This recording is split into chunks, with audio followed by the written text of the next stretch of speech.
इस वीडियो में हम मसल के बारे में बात करेंगे, स्केलेटल मसल, कार्डियक मसल और स्मूथ मसल के बारे में।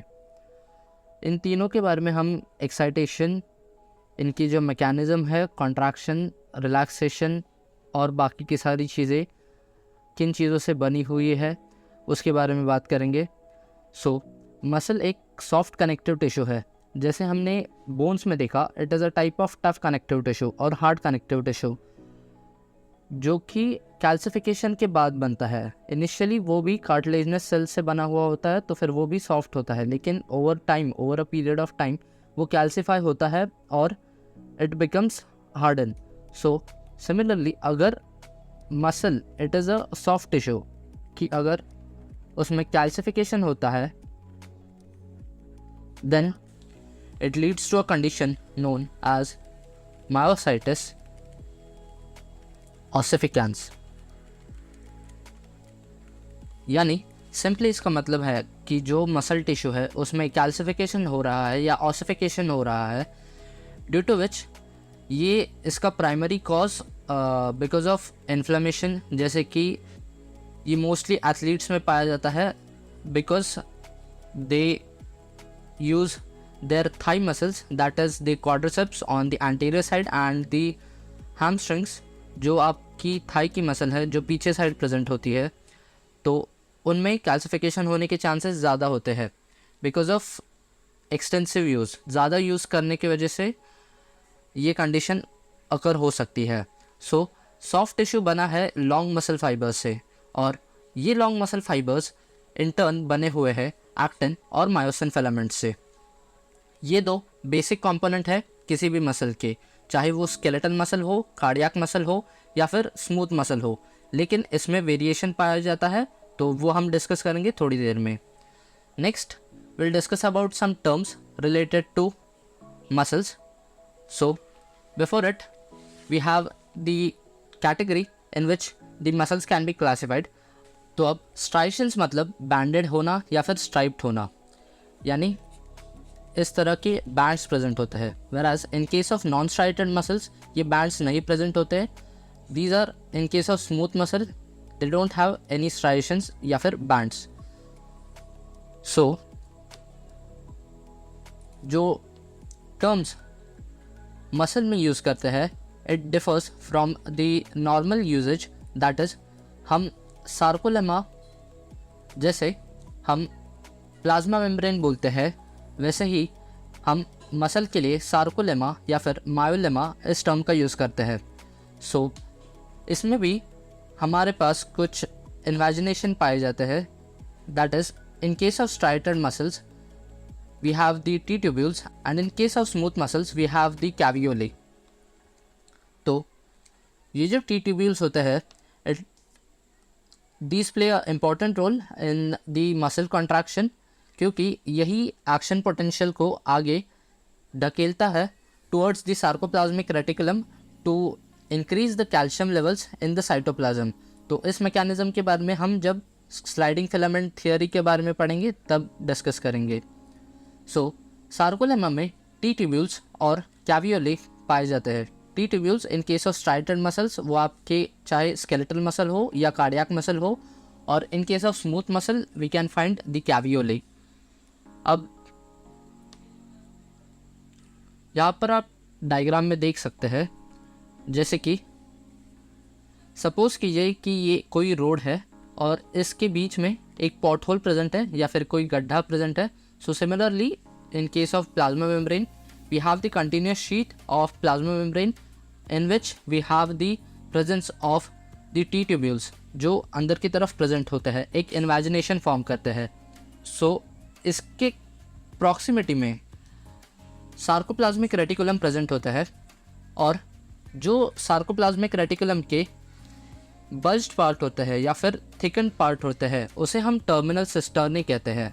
तो ये पाया जाता है कि जो स्केलेटल मसल होते हैं उसमें एक ट्रायड फॉर्म करता है T tubule, that is with the help of two terminal cisternae and one T tubule, whereas in case of cardiac muscle we have the presence of a dyad, which is we have one terminal cisternae along with one T tubule. तो इसे हम simply, जैसे मैंने अभी explain किया, it is a road in which we have the pothole that is nothing but the T tubule.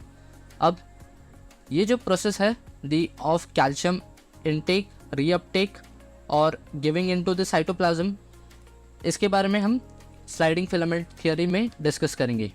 So here I want to mention कि endoplasmic reticulum और sarcoplasmic reticulum में कुछ स्लाइट डिफरेंसेस होते हैं, which are the endoplasmic reticulum is involved in the formation of protein, whereas जो sarcoplasmic reticulum है it acts as an reservoir. अब किसका रिजर्वॉयर? Of calcium. इसमें high amount of calcium present होती है जो कॉन्ट्रैक्शन और रिलैक्सेशन में यूज़ होता है, along with some external extracellular calcium which is present in our extracellular fluid. So the next term which we have is the sarcoplasm. So sarcoplasm यानी muscle का cytoplasm. जैसे कोई भी टर्म होने दो regarding the cell, we have to replace it with the sarco simply. So वो हो जाएगा मसल के लिए, that is sarcolemma for the cell membrane, the sarcoplasm for the cytoplasm and the sarcoplasmic reticulum for the endoplasmic reticulum. अब इस sarcoplasm में हमारे पास myofibrils होता है, mitochondria, sarcoplasmic reticulum, Golgi bodies, और along with it we have some glycogen droplets present in every muscle and the lipid droplets which are present in few muscles. So इससे related एक clinical significance है जो मैं आपको थोड़ी देर में बताऊंगा after discussing the sarcoplasmic reticulum. अब जैसे हमने देखा that we have the myofibril which is, ये एक फासिकल फॉर्म करता है, यानी ये आपका एक मसल बंडल है, इसके अंदर और अंदर सेल्स प्रेजेंट होते हैं.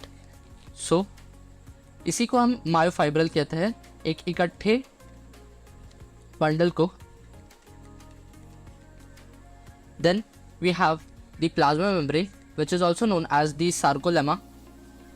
उसके बाद ये एक ट्रायड है जो फॉर्म किया जाता है with the help of the sarcoplasmic reticulum का cisterna, that is the bulge part और enlarge part and the transverse tubule.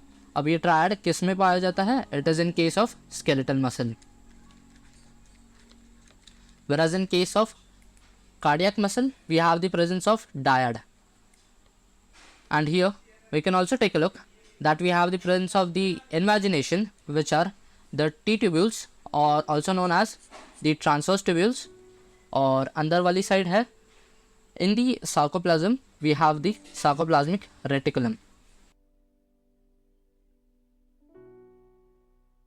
And in case of smooth muscle we have the caveolae, which is the invagination present in the cell membrane itself, और उसके अंदर present है these myofibrils which are the bundle of muscle fibers. So the next term which we have is the tendon. Tendon ये एक ऐसा part है connective tissue का जो मसल को बोन से कनेक्ट करता है, और अगर ये टेंडन फ्लैट होता है then we call it as the aponeurosis, which is, इसका एक फेमस एग्जाम्पल है that is the bicipital aponeurosis, जो आपके एल्बो रीजन में प्रेजेंट होता है, which is the extension of tendon of biceps brachii muscle. The next part which we have is the clinical significance related to the glycogen droplet. अगर muscle में glycogen का excess होता है then it leads to a condition known as the McArdle's disease. अब ये McArdle's disease जो है it is a type of a glycogen storage disease, जिसमें जो ग्लाइकोजन फॉस्फोराइलेज एंजाइम है जो ग्लाइकोजन को ब्रेक डाउन करता है, सो इसके डेफिशिएंसी की वजह से it leads to the accumulation of the glycogen molecules, so and it is known as the McArdle's disease. So इसके common symptoms है that is it causes muscle stiffness, similar condition myositis ossificans में भी होता है जब ossification होता है muscle का, and also one more symptom which we have is the back pain. So here are the 3 types of muscle fibres, that is the skeletal muscle, the cardiac muscle and the non striated muscle fibre. जो skeletal muscle होता है वो elongated होता है और इसके जो nucleus है वो पेरिफेरी में प्रेजेंट होता है. सेम स्ट्रक्चर होता है इन केस ऑफ कार्डियक मसल, ये भी इलोंगेटेड होता है, बट इनके जो न्यूक्लियस होता है it is present centrally,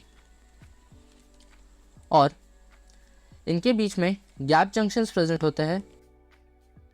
in gap junction का काम होता है to spread the action potential throughout the heart. So the next type which we have is the smooth muscle. ये smooth muscle जो होता है it is spindle shaped यानी इस तरह का, और जैसे कि हमने पहले डिस्कस किया कि इसके बीच में जो मेम्ब्रेन इन्वेजिनेशन होते हैं उसे हम कैवियोले कहते हैं. मैं इसका डायग्राम आपको तब बताऊंगा जब हम स्मूथ मसल के बारे में डिस्कस करेंगे.